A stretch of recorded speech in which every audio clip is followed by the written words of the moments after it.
بسم اللہ الرحمن الرحیم۔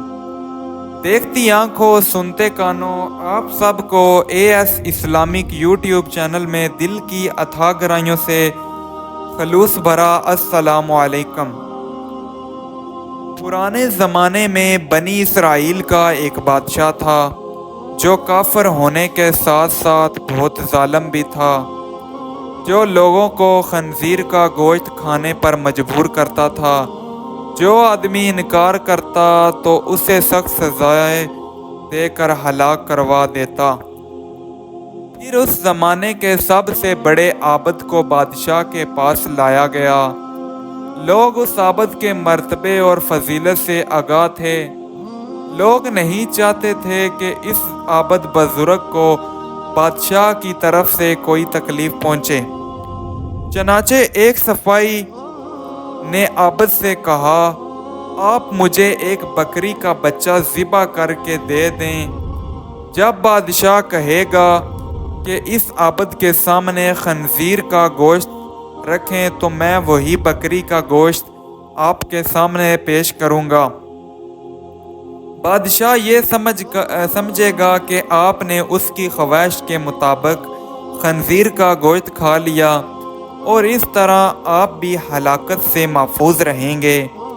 عابد نے بکری کا بچہ ذبح کر کے اس کا گوشت سپاہی کو دے دیا۔ جب عابد کو بادشاہ کے سامنے لایا گیا تو بادشاہ نے حکم دیا کہ خنزیر کا گوشت لایا جائے۔ منصوبے کے مطابق تو اس سپاہی نے بکری کا گوشت عابد کو پیش کیا۔ بادشاہ نے کہا، میرے سامنے خنزیر کا گوشت کھاؤ۔ عابد نے کہا، میں ہرگز نہ کھاؤں گا۔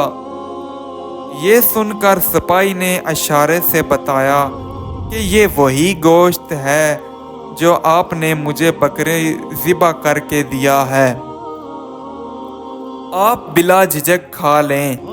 لیکن عابد نے بادشاہ کے سامنے وہ گوشت کھانے سے انکار کر دیا۔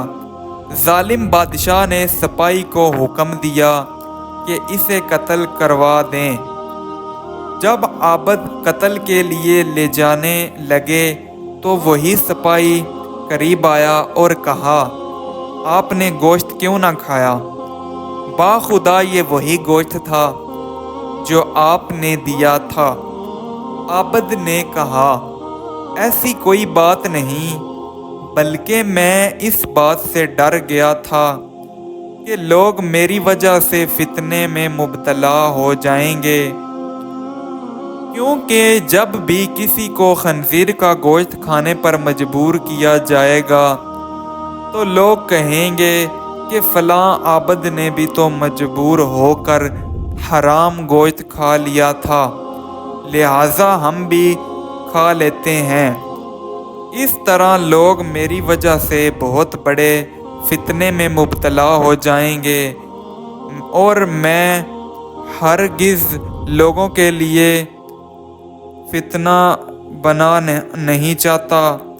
یہ کہہ کر وہ عابد خاموش ہو گیا اور جلاد نے اس کا تن سر سے جدا کر دیا۔